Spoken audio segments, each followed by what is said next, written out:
think the way we see VeVeVerse, and most of us do it the same way, right? We're thinking this is Ready Player One, like this thing that we know that when the technology is available, that's what we're envisioning. So when I got there, I didn't have that mentality, that quad mentality, but I wasn't expecting to see what I got to see. The way that you can build, the way that you can socialize, the infinite amount of things that you can do there, your collectibles with shape, with colors, with lights, with building a world, even for somebody that me that doesn't spend a lot of time technology wise building and creating and stuff like that, how easy it was for me to build something amazing. It really got me excited. Hey everybody, welcome back to another episode of the VeVe Vantage Podcast. Today we have a very, very special guest with over 10,000 NFTs, which consists of over 1,200 collectibles, 8,800 comics, and almost 270 sets. He's one of the top 10 biggest whales on VeVe. Today we have MichaelCampa. In this wide-ranging conversation, we talked about his experience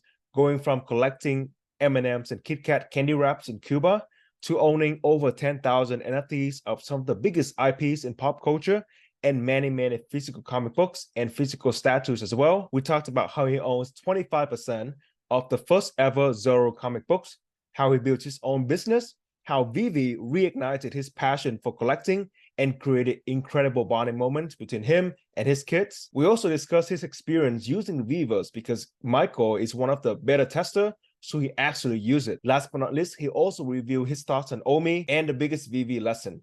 It's a lot and it's really good. Let's get to it. Michael, thank you very much for joining us today. I remember MisterV mentioned to me at maybe the VeVe NYCC Thursday party that he was like, "Hey, Will, it's MichaelCampa over there." And I was like, "Oh, that's MichaelCampa," because I've seen your collection multiple times, both physical and digital. So it was a great pleasure for both of us to talk to you at the event at both parties and have you on today. So yesterday, as a part of our research, we watched multiple interviews, and MisterV did like a very extensive research about you, and he saw every single one of them. I saw some too. And so that's how excited we were to have you on with us for this discussion.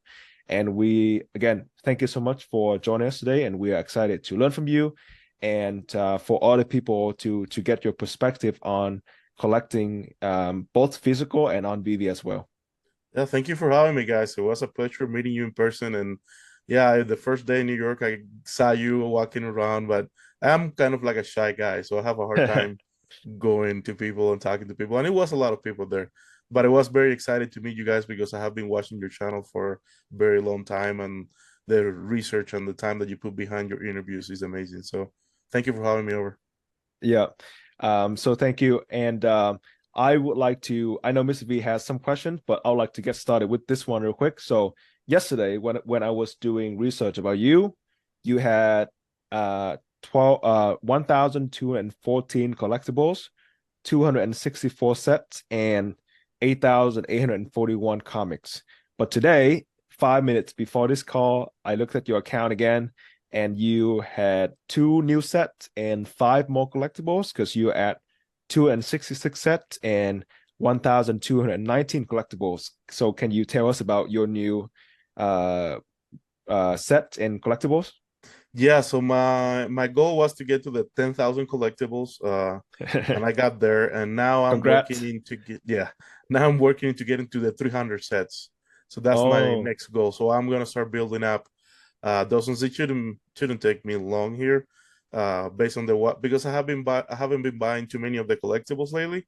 I have been buying more of the comics because I like stacking comics. But yeah, I'm building up my sets, and I want to hit that 300 here pretty soon. So what are the 2 sets that you recently got? I think it was the X-Men. What else did they release this week? Were you referring to the Comic-Con ones, the Magneto? Yeah, Xavier. Yeah, and they released a single item as well. So forget which one it was. Ghost Rider. Yes, Ghost Rider. Yes, correct. Yes, yeah, I added those 2 to my collection this week. Yeah, correct. Very nice. With the comics that you've been stacking, I think I heard you refer to what was it, VeVe set list? as the website that you like to use. Now, when you're going for the comics, do you ever say to yourself, "It's okay that I'm not a particular fan of this comic. I'll still stack it," or is it more you'll be patient and wait it out and then get the comics that you know that you like? So there is one comic that I really stack just because I like it and I want to have a long term. And it's just for that purpose, to have a long term, enjoy it, and give it to pass it on, give it once. I'm hoping that in the future I can give it away to have people to come and join the app, and that is Edge of the Spider-Verse, which is the Gwen Stacy comic, and my goal is to get to 1,000 of those. I have 250. Every week I go and buy a few of those, and I'm building up that one. But for the set list, so what I do is, because I buy those comics for MCP points, I reach a limit when I cannot keep building MCP points with rares or stuff like that. And then the uncommons, they're like $1.50, $1.60 now. You can find them, and for $3, you get a point, and it's unlimited points, as many as you want. And so I build up those for MCP points. So I go to the set list, I open the cheapest uncommons at the top of the list, and I just start buying, cleaning out the floors. Okay, so regardless, if even if you're not the biggest fan of a particular comic, you'll still go for those? Yeah, it's for NCP, and I still hoping, what David said at one point, that at one point we're gonna be able to trade in 100 commons, 200 uncommons, and something to get like a very rare cover. So I'm not planning on selling those in the future. I'm planning on burning those comics for like a special comic cover or something like that. Very cool. I hope that comes sooner than later. Yes. Yes. You know, to keep you and like all the comic stackers motivated. Unfortunately, I have like maybe 20 comics in total, so I'm a work in progress. Well, and I say that now, but when NCP comes and points are really valuable, and you want to be at the top of the leaderboard earning points, then am I gonna burn those comics? We'll have to see when the time comes. For sure, for sure. So you know, so that's like something that I noticed, that you use that as a VeVe set list as a resource for your comics. When it comes to the collectibles that you've accumulated, my understanding is that you don't necessarily stack those quite as much. You might just get those just to finish the sets, right? Yes, correct. Yeah, I try to have one of each. And in one of your stories, I remember you mentioning that you wouldn't necessarily watch particular movies, except the fact that you have your kids who like to watch those movies, right? Correct. Yes. And so you're like, okay, I'll watch. Yes. Do you feel like that has not motivated you, but made you more inclined or incentivized to grab those collectibles that are based on the movies that you watched with your kids? Or is it more, I just want to get more sets, and that's the only reason why? Or do you find something like any reasons in the middle? So this is how I am as a collector, and this is how I grew up, and I still the same way. In Cuba, when I used to collect, everything that I collected was for a personal reason, like an attachment to it. We didn't buy stuff to resell it later. It's not a collector market in there like it's here in the US. So the things that you were collecting, bottle caps, cans, stamps, coins, whatever you were collecting for you because you loved it and you were gonna die with those because it's something you liked. So I still have that mentality when it comes to collecting. Like the things that I buy most of the time is gonna be for collecting reasons, something that I like and enjoy. So far, most of the things in the app are things that I actually truly like and truly grew up with. The Spider-Man. Everybody knows Spider-Man and everything from Marvel and everything from Disney. The only new thing that it has been introduced to me is the artists, and I quickly learned to love those and what they're doing, the small artists. So that was the new thing that was introduced to me. But other than that, everything else I knew, and there is a personal relationship with it. And so thank you for sharing that. And when it comes to the independent artists, VeVe just announced that they are more than likely not going to be attending DCon this year. Are you still planning on going? Oh no, I was not planning on going either way. Yeah, I did San Diego and I did New York. I overdid it with family time, so I'm gonna sit this one out. Yeah. Okay. And with the new drops that may come, I'm assuming that VeVe is probably still going to drop some collectibles to reflect what's going on over at DCon and continue to represent the independent artists. Would you be inclined to try and find the physicals to match digital collectibles? I usually try to. I usually try to find, like, I don't know, my screen is not very close back there, but that whole shelf up there is like physicals from that we have in VeVe, like really hard to find stuff. Physicals are in VeVe statues. I go out and find it. The one that I'm missing is the ink Eve or Eva. Yeah, I don't have that one. I didn't have the statue when she released the physical, so I need to hunt one of the physicals at some point. That's awesome. So you mentioned Cuba, and at the Friday party we had like a very long chat with you, like a very fun one too. Maybe like half an hour about Cuba. How was your experience collecting in Cuba? So I really joined collecting in Cuba through my friend Miguel. He has a very busy brain and he always was jumping from thing to thing. We grew up together a block from each other, so I will help him with his collections and then in the process build my own. So he introduced me to the world of stamps and coins and everything that you can imagine, like seashells, orchids, and like all of that stuff. So I had a pretty big collection of all those things by the time I came here. Yeah. And then, so did you collect anything pop culture related, or it was mostly like regular everyday items? So there was no pop culture related stuff that I can think of. The two main things that I collected towards the end when I grew up, because as a kid, I mean, Cuba's a different place, as you know. And the things that you collect as a kid is very different. Like kids will have Pokemon cards or stuff like that. In Cuba, we don't get, for example, candy. We don't get a lot of candy. You are very privileged if you get candy.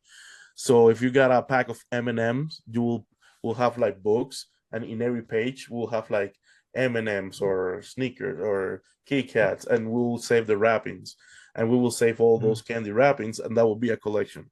Right. Wow. So as I grew older, the ones that I stayed through was stamps and coins. Those were my two main collections. Wow.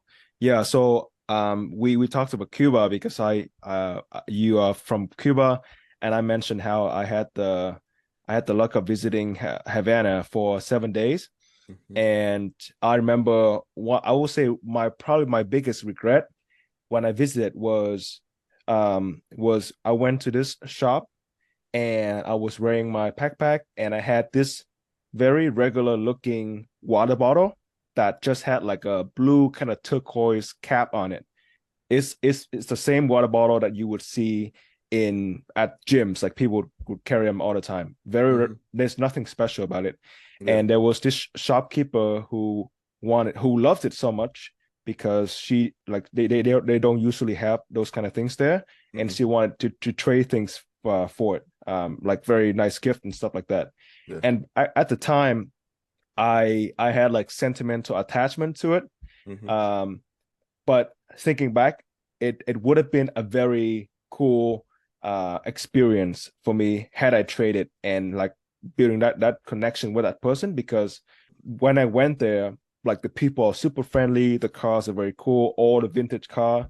I didn't speak any Spanish. I don't speak Spanish today, but I had a pretty interesting experience, like negotiating with people for a taxi ride and those kind of things. And I realized like the life there is obviously very different.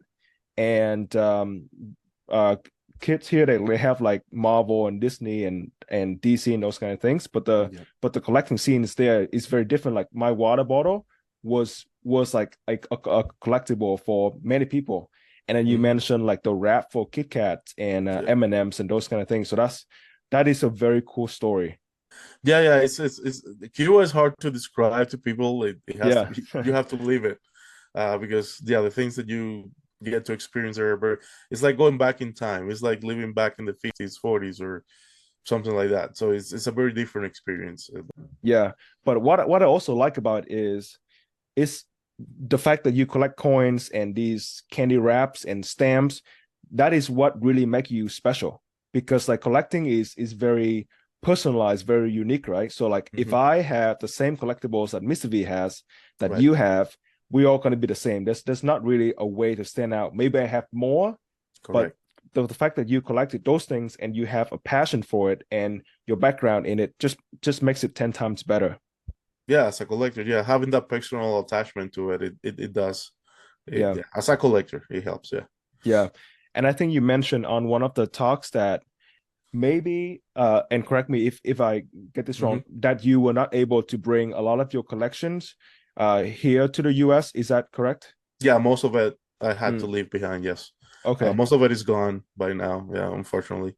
Mm, So I lost a lot of. That's one of the reasons I didn't collect here until baby, mm, because I lost my collection and I didn't want to do it again.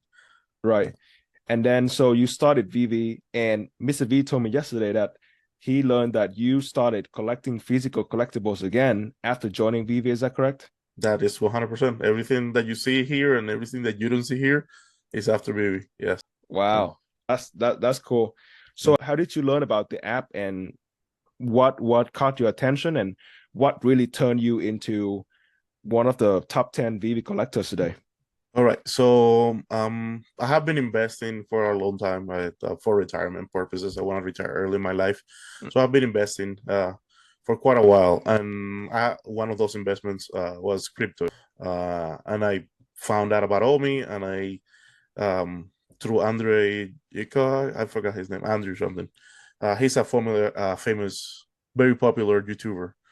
Um, and I found about OMI through him, and I found about the app. That was on April 2021. I went on, I downloaded the app. There was nothing available in the store to buy. And I think at the point, there was not a marketplace. At that point, you were buying stuff through eBay. You would like reach out to people through eBay and buy your collectibles away.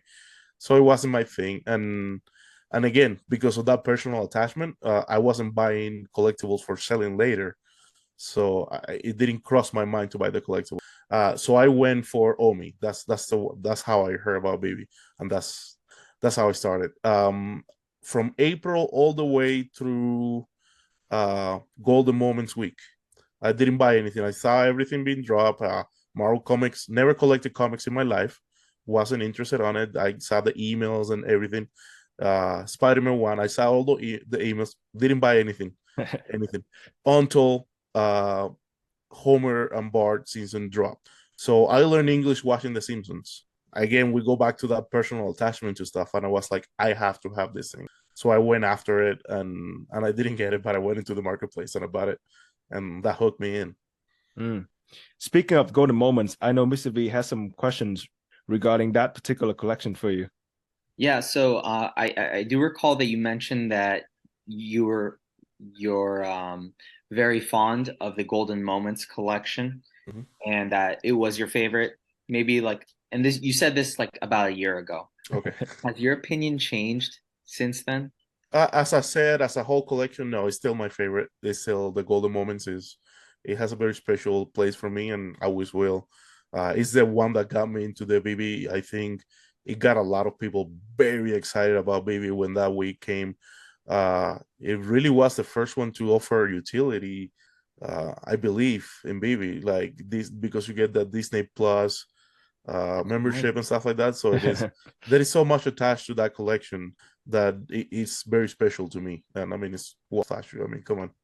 Uh, Now, so thank you for sharing a little bit about your background with like your introduction to VeVe and Mhm. like your background with collecting. Um, I would like to take kind of for our audience, and I Mhm. thought this was very, very interesting because I was able to connect with you in this way. You said that when you came here to the US, you came here to become a teacher. Is that correct? Yeah, I went to school to be a teacher. Correct. And then would you mind explaining how things developed when you came here and you were trying to go through that process? I actually, well, I actually came through my wife. She was my fiance at the point, and I came and get married. But I in Cuba was already a teacher, computer and technology. And then when I moved in here, I went to community college for 3 years, and I was gonna start. I started in Regis here. I started my last year of teaching, and then I did student teaching for a year, working at a school, working as a tutor with kids, second language Spanish speakers, and I really enjoyed it. But I struggle with the idea of not having control of doing what I wanted to do, and that's the reason why I didn't ended up becoming a teacher. And as I understand it, you've started your own business not long after that. Yeah, I worked in the HVAC industry for a few years, and then realized that I could open my business and do it for myself and grow fairly quick because I was doing it for other companies. So I was like, I should do it for myself. That's really cool to hear. Like how I think a lot of the times people are saying, "Oh, I want to do this or that," but at the same time, many people tend to overlook the things. I definitely don't want to do that or that. And it's with those kind of experiences when we realize the things that we definitely don't want to do that we get pushed in a direction where we can really be successful and happy with the direction that our lives are going in. And much like yourself, I mean, I was working with international students too as a teacher for a number of years, and I've been in education for over a decade, and I've come to realize that like I'm kind of getting pushed in a different direction. So so that was very very interesting for me because I was able to relate. Not that I have my own business or anything like that, but I thought that was very cool. So I appreciate you being willing to share that part. Yeah, absolutely. Yeah, absolutely. And also, I do think that it's fantastic that with you being able to own your own business, it's given you this like really cool. It's opened some doors for you to be able to explore collecting a lot more efficiently than many other people might want, more than other people might be able to, right? So you've mentioned before in your other interviews and discussions that your collection is getting pretty big. Your physical collection is getting pretty big. Hard to manage. and as I understand it, you have some plans to be able to accommodate all of those physical collectibles. Would you mind speaking on that? Yeah, so this is part of my basement. It's a very one of the bedrooms in the basement that I have taken over to put my collectibles in, but it's just too much chaos. It's like the whole is packed with boxes and things everywhere. So, and I would like to display them. I'm at a point that I'm really truly enjoying them, and I want them to have the lights and their glass cases and like the whole thing. So I really want to go towards that. So I'm planning on taking apart this basement and actually remodeling for collecting purposes. And about so I without necessarily telling us how much space you plan on creating for your for your current collection and as your collection grows, do you think that you're gonna expand it like to double the size, triple? So right now I have what 200 square feet maybe. So I'm probably like 800, 900 square feet of space for it. Yeah. Wow. Yeah, because that would include also I have arcade machines, so I want to get a couple of those. Wow. Like truly make it fun for the kids too, and we can all enjoy the space, not just to watch it, but like to enjoy spending time in the room. Yes. Oh, that sounds fun. Wow, that's awesome, man. It's a matter of time though, which is what I don't usually have. Would you mind adopting us? You are the cool dad.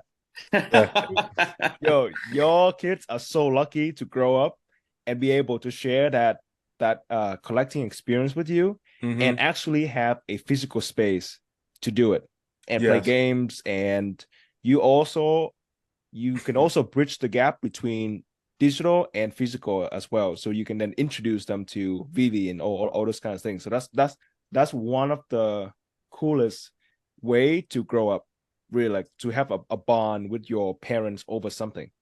Yeah, and because their age, they're really gonna grow in a digital world. So I try to introduce it to them as much as I can. They're not really they enjoy when I play with them with VeVe, but they're not collecting on VeVe yet. They're really into Legos, and they have their own Lego room. And if you go there, that's another messy room because it's like, there's so many sets, and I put shelves. So I will go and put like a whole wall of shelves, and within hours, will be full of sets. And I'm like, where this came from? Oh, we just had it over there. It's like, and I have to find space. It's a console battle for space, and that's the problem with physicals, right? It's like you run out of space. At one point, you don't have any more space. Yeah.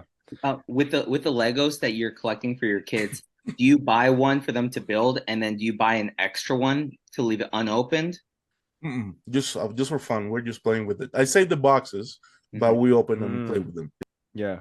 So speaking of physical collectibles, I think one of my favorite, one of your collectibles that I really like is the Messi rookie card. Oh yeah. Because do you mind talking and telling people a little bit more about it? Like most of us would rebel against things that are popular sometimes. And growing up in Cuba, everybody likes baseball and everybody likes boxing, and that's it. And you don't have choices. And I didn't like those, so I grew up loving soccer. I really watching Maradona play, Pelé games, like. And then when I watched Messi, I was like, whoa! In 2006, the first World Cup, really fell in love with the guy. He was so good, and I have been watching him through his whole career and following him. So I'm a big fan, but I wasn't collecting anymore. So it didn't cross my mind even to collect stuff for sports. It wasn't a thing that I was thinking of. But I have followed his whole life, and when he won this World Cup, it's like I started this movie like 18 years ago, and I have been watching this movie for 18 years, and it came to a point that yes, he did it. He won the World Cup. We're here now. So I went and I'm like, okay, I am into collecting now. Let me go find the card. I need to go find his rookie card, and that's what I did. Yeah, so I have a Messi rookie card with me. Wow, it's my treasure. It's one of my favorite collect. Did you have to hunt for it, or it was pretty easy to obtain? I went on eBay and I did a bidding for it. This is a 6.5 mint. And in a way, it's a unique card because you have everything in between. You have 5, 4, 6, 7, but like 6.5, this is like the only graded one, 6.5. Hey guys, just a quick message. Every week, I, MisterV, work over 20 hours to bring you the most non-BS VeVe content. English is my second language, and there were nights we recorded until 1 a.m. My brain stopped processing, and I naturally spoke Vietnamese to him, and it got pretty weird. But that's just how dedicated we are to this podcast. In return, we ask you to enter a gentleman agreement. We will continue working until 1 a.m. for you, but we ask you to subscribe to the podcast, leave us a rating, and tweet at us to tell us what you think, because those comments will ultimately help us to refine the content just for you. That's it. That's all you need to do. Let's get back to it. Yeah. So the reason why I wanted to ask is I also love soccer.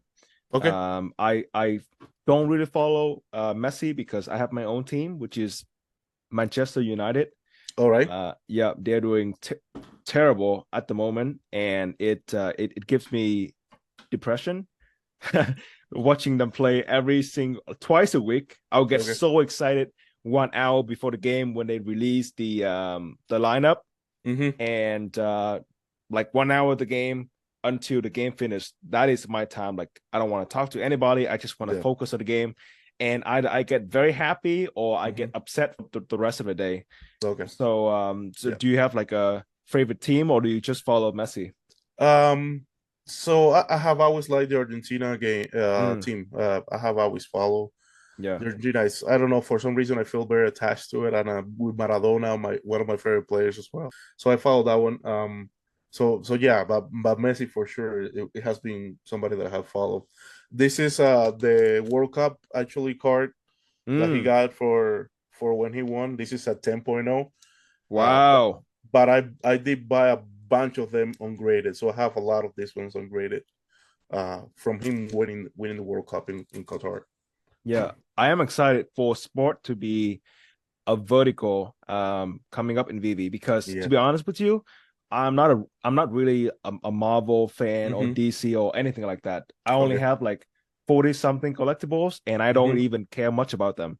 But if sport comes in, that's when I always spend my money. I'm sure like other people are super into it as well, but like I would read article, I would subscribe to the Athletic and read everything about it. So if my team is in, or if other teams are in, I think that will bring a lot more folks into the app.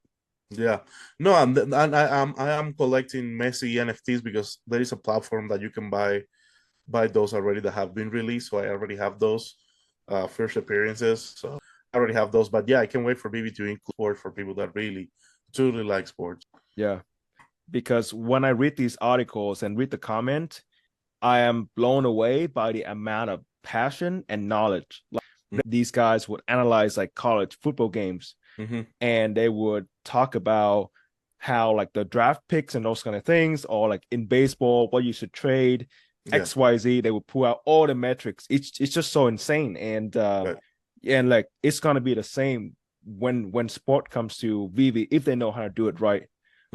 So I'm pretty excited for that. I know Mr. V has a question for you regarding New York Comic Con. Mr. V? Yeah, so how was your experience? So I got there around noonish. So I was supposed to get there at 7 a.m., but my flight got canceled. They bumped me.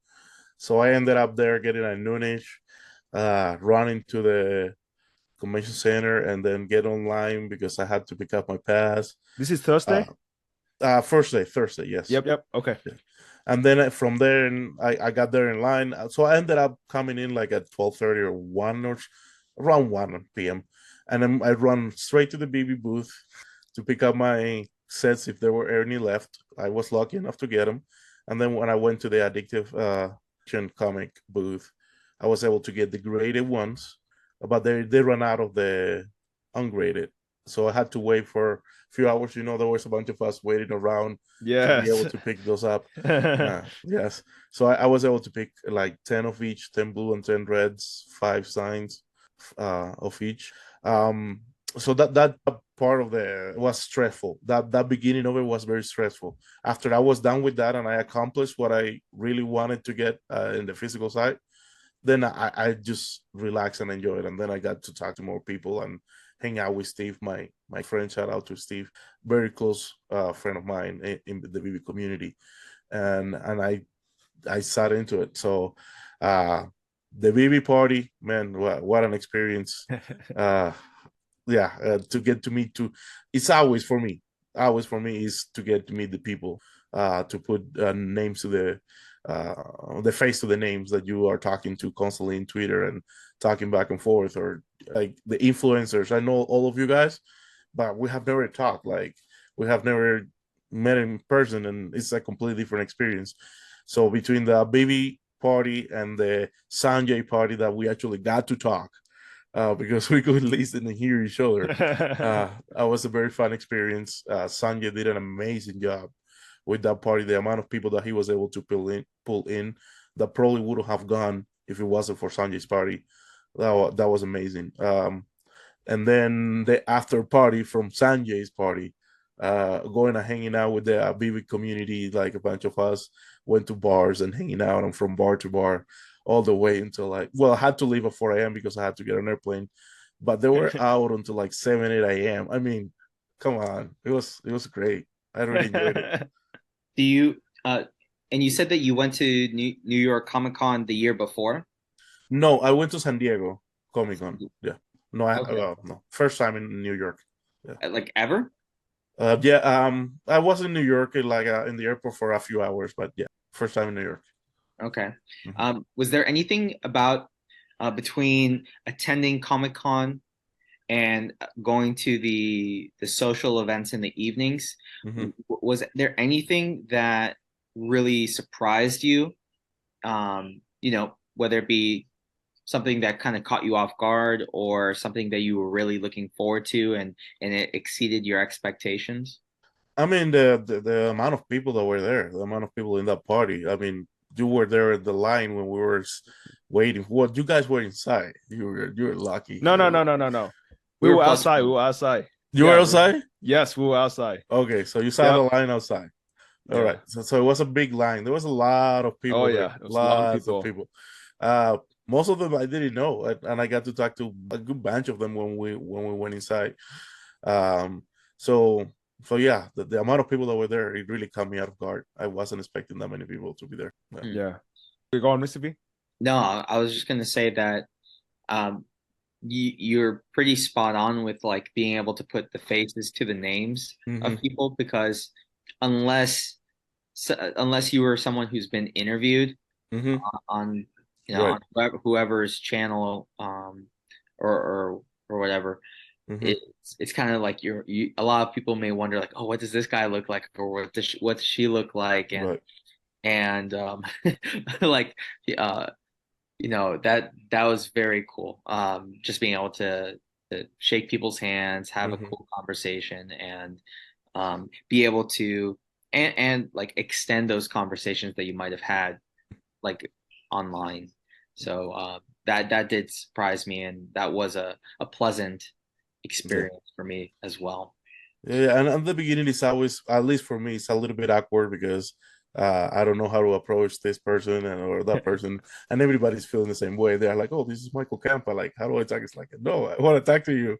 Like, that's what I'm here for. Like, that's what I'm here for." So, yeah. Wow. Yeah, we also had a fantastic time. That was our first time attending Comic-Con and attending any VeVe event in general. And shout out to MisterV too, who convinced me to actually go for it. So we had a fantastic time, and it was just awesome to talk to so many people and realizing, like, seeing that 1,000 true fan concept. There was a lot of people who patiently wait in line, not because they were going to get something, but because they really enjoy that experience. Yeah. So going back to VeVe, one question that we like to ask every interview guest is, we like to talk about some collectibles that bring back memories to them. So we're going to ask you for 3 NFTs. One, your most memorable NFT, your one that you regret getting, and one that you would absolutely keep if everything else is taken away from you. So we can start with your most memorable VeVe NFT and why. So that will be Bart and Homer Simpson, because the place that it has for me is the one that got me into the app. Is the one that I connected the most with. So that will be, Homer and Bart. Cool. What about one that you regret getting? What is that mistake? See, like, I'm gonna say, because you have to, but I don't really regret it. Like, I build experiences out of everything in my life, and that teach me how to move forward. So every lesson is important to me. So I don't really regret it or see it as a mistake, but it will be Spider-Man Ultraman. I bought it up there at the all-time highs. You said Ultraman Secret Rare or what? Sorry, the Spider-Man Ultra Rare. Oh, the Spider-Man Ultra Rare. Yeah. So that was around 10,000. Yeah. I bought. Well, I didn't. I kind of like flipped up to. I bought a Todd for 3,000, and then when that shot up to 10,000, I sold that and then bought a Steamboat Willie Ultra Rare for 10,000. That was 2x floor at the time. So we all have that story. Like I think maybe long enough, we all have that story of that collectible that we bought. Yeah, I also bought a Wonder Woman FA for 1,000 gems, and that was not a good move. But we need those mistakes to. We try to avoid it, but sometimes we have to look at them and kind of learn from it. So this question might sound redundant now, but if everything else is taken away from you, what would you have to keep? And if the answer is the Homer and Bart NFT, we can go to your second favorite. Oh, here we go. Nice. That right there. Yes. That will be the last thing that I sell. Yeah. Nobody gave it to me. I tracked this down from a person. I bought it from him, and I bought the digital in the market as well. That's how much important that is to me. So you bought the card from somebody who already redeemed their logo? The physical, yes. Yeah. Okay, and then you bought the digital version on the secondary market? So all right, Will, I'll let you finish up your Okay. Yeah. So what makes the VeVe logo special to you? What is your story behind it? We'll have to go back to the personal attachment again. Mm. So I'm a very big fan of VeVe. I know it's going through some rough times for some people, and I understand the frustration of a bear market. But VeVe got me back into collecting, which is a big passion of mine that I really like and enjoy doing. Um, and as a company, I believe in it, and I truly Spider-Mans. I can buy other Spider-Mans in the future or in the past or whatever. I can buy other Spider-Mans, or any other statues, but like this piece of item here is very important to me because it represents the company, and yeah, that's very valuable to me. MisterV. So it's very clear that you're super passionate about collecting, and it struck a chord with you Mm-hmm. once you joined the platform. Mm-hmm. So once you added that part, that element, that this whole experience of collecting into your life, Mm-hmm. how did you find a way to balance your personal life, your work life, and now collecting? So, fortunately enough, like I don't do a lot of hunting around or anything like that. Most of the things that I want to buy, I buy it online, and a lot of my work sometimes is sitting in front of my computer. So that gives me that time of collecting and listening to you guys, or uh listening live or spaces in Twitter, watching sleeping comics videos, stuff like that. Mm-hmm. So that my work, it splits sometimes into listening and watching some of my collecting. And when I'm buying, I usually buying stuff, on eBay or ordering it online. So, but my work life is very, very heavy. I want to say at this point in my life is taking like 70%, and then 30% of my actually home time.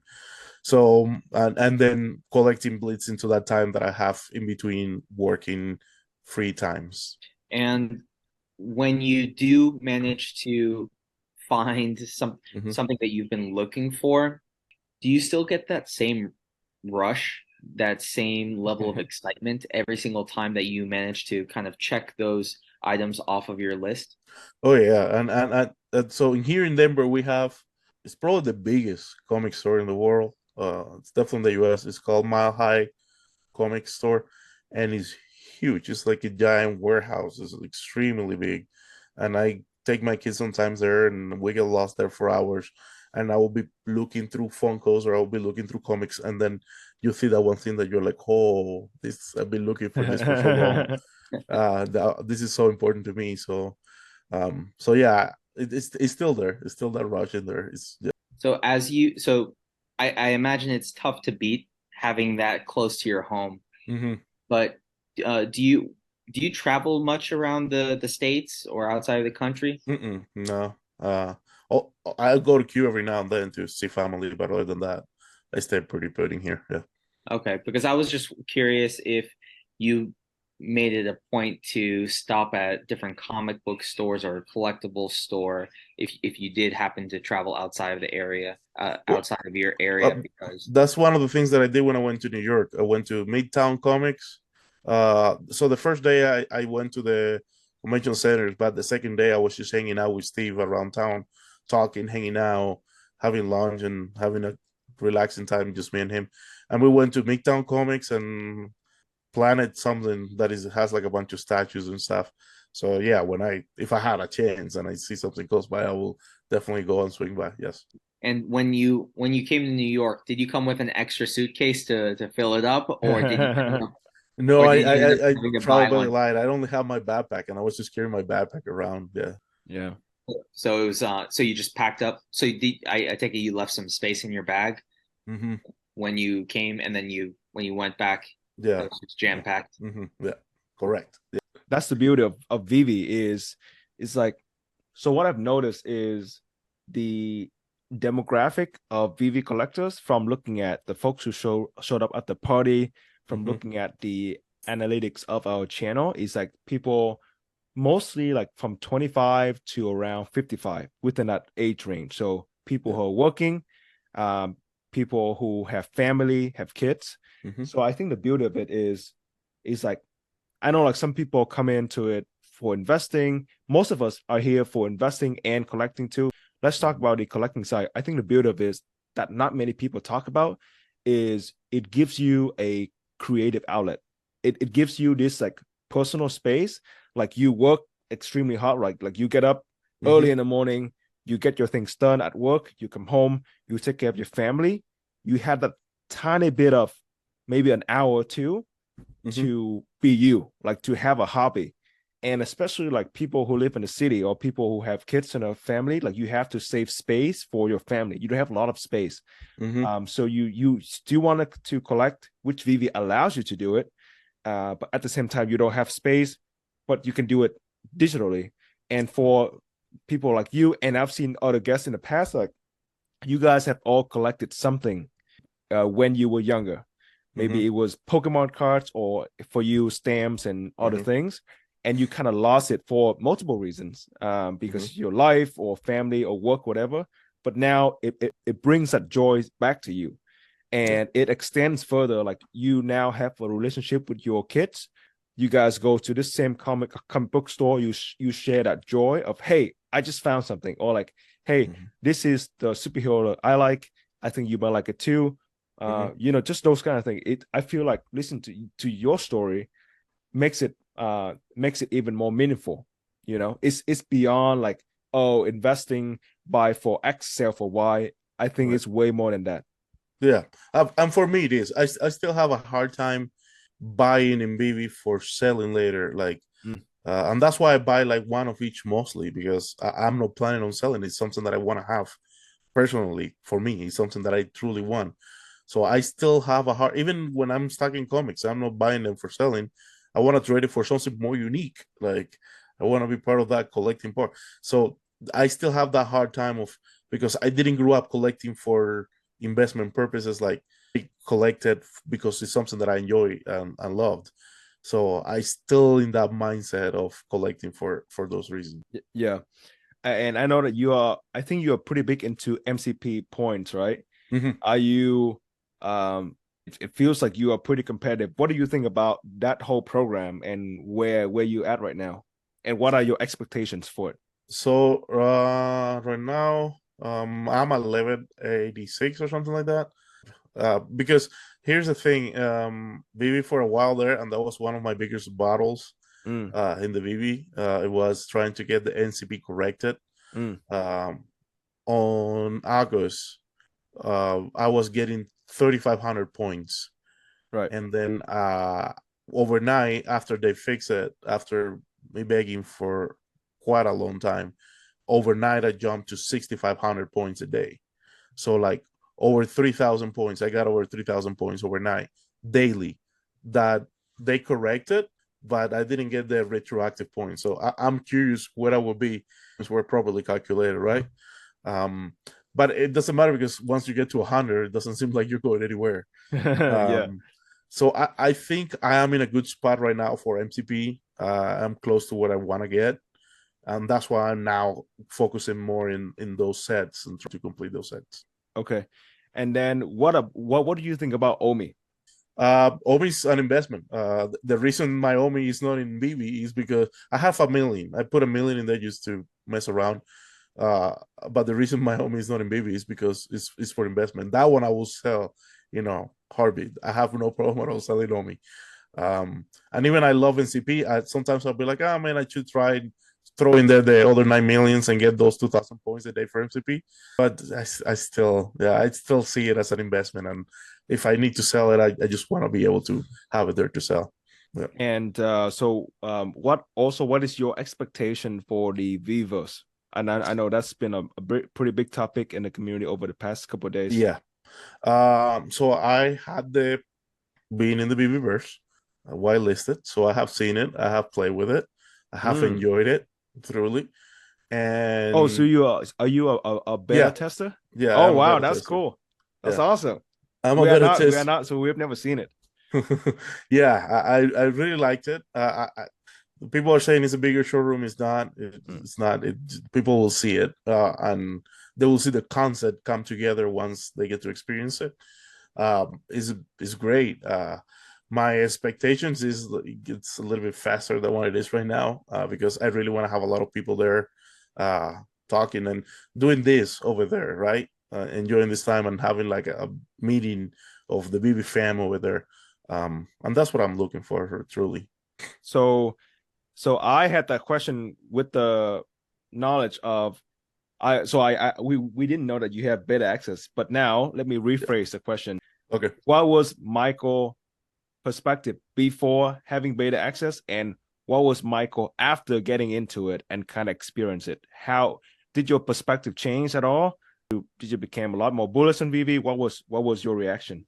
So I think the way we see VeVeVerse, and most of us do it the same way, is like we're picturing this thing that we know that it's going to be, right? We're thinking this is Ready Player One, like this thing that we know that when the technology is available, that's what we're envisioning.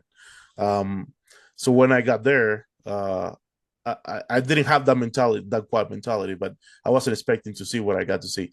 The way that you can build, the way that you can build, the way that you can socialize, the way the infinite amount of things that you can do there, your collectibles, with shape, with colors, with lights, with building a world, even for somebody that me that doesn't spend a lot of time technology wise building and creating and stuff like that, how easy it was for me to build something amazing.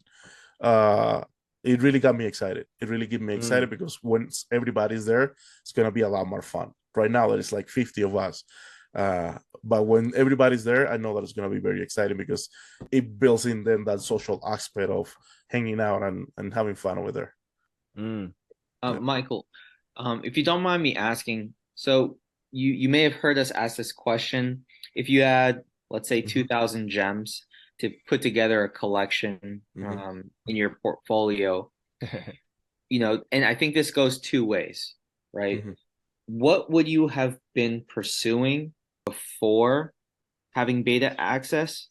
And then same question, how has your opinion changed? How would your answer change after experiencing the VeVeVerse? It probably will be the same.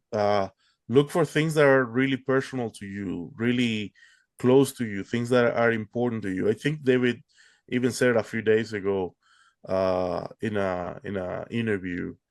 It's like at one point you guys are gonna have to start collecting things you like and really enjoy, because there is not gonna be enough ones, and two, because we are collecting with the expectancy of like within a week 2, 3, 4x for something, and that's to me that's not collecting, and it's not realistic. Like even the stock market, it goes up what 7-6% average over a year, so expecting something to 2x 5x 10x within days, it's not real.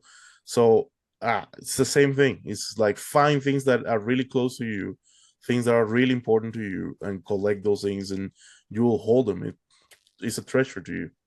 And once you're in the VeVeVerse, you can show and you can build around those collectibles that you care about, and you can show them. So I'd like to. Okay, so I would like to circle back to the physicals because I think we forgot to ask these questions. Okay. But so with your comics, you did mention in another interview or two that you have facsimiles hanging in your basement. Did I hear correctly that those are placeholders Yes, as things that you want to get the actual originals? that is correct. I have been working in getting my A15, so I'm hoping that here in the near future I can get it, and that will get the ball rolling. And that's like the really big grills. Like I have been getting like pretty big, decent comics already, but they're not at the level of A15 or Action Comic #1 or stuff like that. I mean, it's gonna be hard to see, but like those are the facsimiles there, and those are all the Wow, that looks cool, man. Yeah, all of those. So I have been building them up like Superman and stuff, like Superman #1 and Action Comic #1, and So they're a placeholder for me to at one point replace most of them at least with the actual comics, whatever grade I can get my hands on. Yeah. Do you prioritize any of them in terms of like what you want to go for next, or is it whenever you see a good opportunity, you'll just Yeah, when I see a good opportunity, I'll jump into the ones that I already have. ASM 300, like Ultimo Fallout, Miles Morales. Like I have a bunch of those type of comics already that I really want. Age of the Spider-Verse, all of those I already have. But the first one that I want to get for sure is AF-15, and then the second one is gonna be Ninja Turtles first edition. cool. That the comic is I grew up with Ninja Turtles, and that comic has like 3,000 printed and barely any CGC, so I really want to go for that one. You know what I just saw today on X is Crypto Bro. Mm-hmm.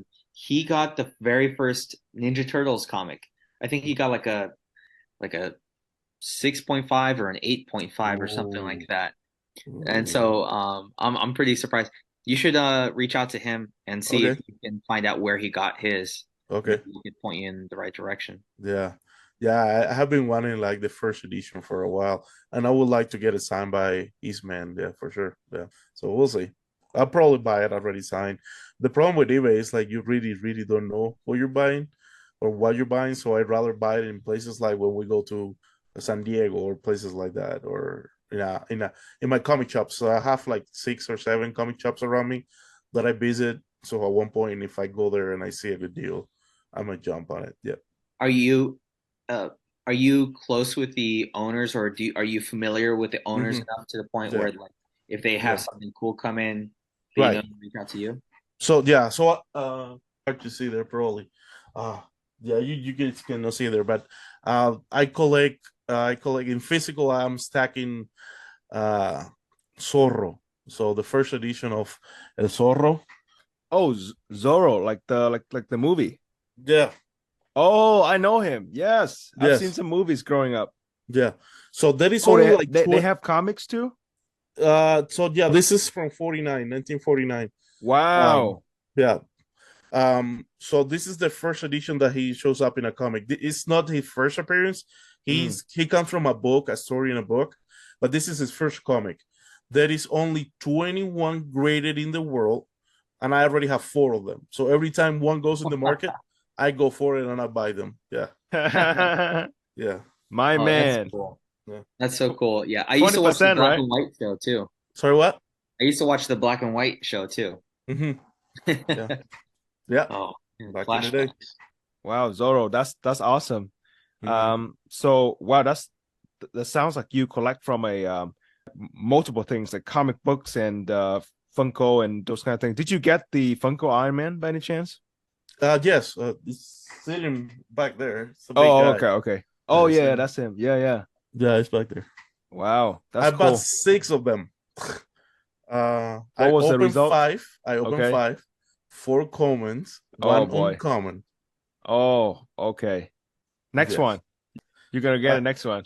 I have a last one that I haven't decided if I'm gonna open it or close it or keep it closed as a something that I wanna have for the future. Yeah, Yeah. not sure. So we have a friend Simon. His VeVe name is WC3NT or whatever. And he's a great collector. He's probably one of the top 20 whales too. Great guy. Okay. And he's in Germany. So he asked me and MisterV to buy him the Funko Iron Man. Mm-hmm. And MisterV bought 2 and I bought 4. And he was like, Will, you have to open 2 for me because I want to see it. I was like, no, I'm not touching it because Okay. I've never landed any secret rare from a drop, and I've been here since early 2021. Okay. So that's why I do not want to ruin it. So I just shipped the 2 for MisterV and the 4 for me, like six of them to Germany. Okay. Yeah. All right. Yeah. And they're fun. I like opening. I mean, the chase. From Funkos. From being in Funkos, I enjoy the chase and seeing what you get. But that's usually my luck. That's why usually what I get. And because I ordered for me, my wife and friend, I got 2, 2, and 2. So the first 2 that I opened came together, and there were 2 commons. The second two that I got together, there were two commons, and the third set that I got of two, the first one was an uncommon. So I'm thinking that one is the other one is gonna be an uncommon, and that's what I'm like. I'm not really gonna open it for now. I also had that theory too. I've seen so many, so like when it first came out, people were ordering pairs, right? Because that was only available. Yeah. And I've seen so many with the same rarity, but I'm not going to speculate on that theory. Yes.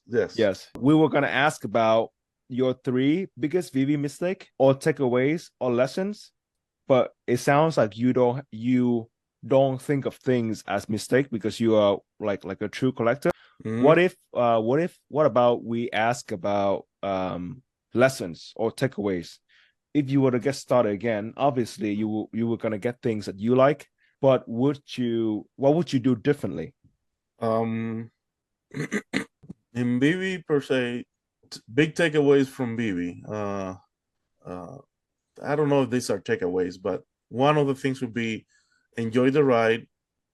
Being through so many cycles of stuff, if you're for investment purposes, and I don't like to tell people what to do, this is for entertainment purposes, but enjoy the ride, even though it is very rough right now in a bear market for everybody in every sector across everything.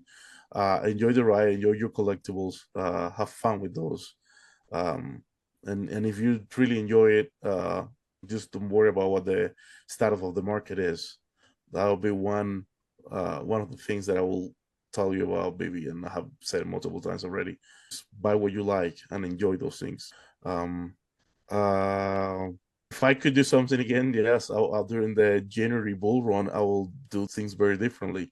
I will be selling stuff, which I was selling stuff, but I was like you guys, I was buying other stuff with that money, because I didn't see it as an investment. I was just getting to things that I thought I wouldn't get my hands on, and just like in investment purposes, cryptos and the stock market, you have an up and you have a down. At one point we're going to see that down. We just need to be aware of that on the next one. So when that comes again, go for it. And the last one is, please be respectful of other people.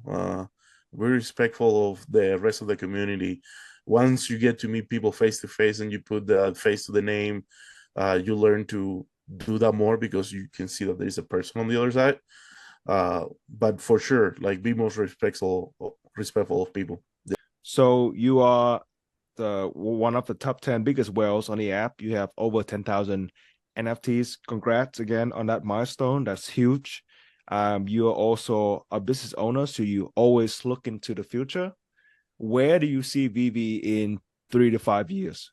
So when I joined VeVe as a collector, I was being like, oh, within 5 years we're gonna be here and doing this, and I have been learning that technology, the hardware moves slower than I would like to see. So we all envision and see VeVe in a way, very special way, and we can all see it, and that's why places in New York and San Diego are so important, because we bounce off each other energy, and we can finally talk to people that understand our language and can see what we can see.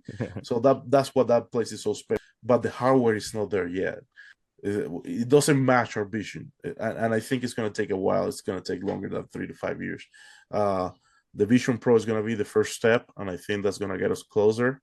But it's going to take a while. I think strap on, because I think it's going to take a while for VeVe to become the thing that we're envisioning and thinking that it's going to be. Yeah.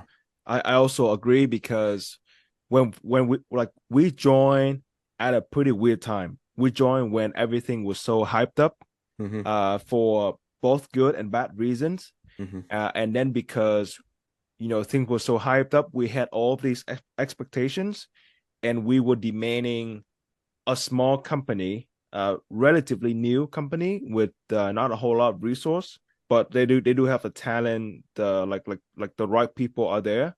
But we were demanding such a small and new company to do things that like multi-billion-dollar companies would do.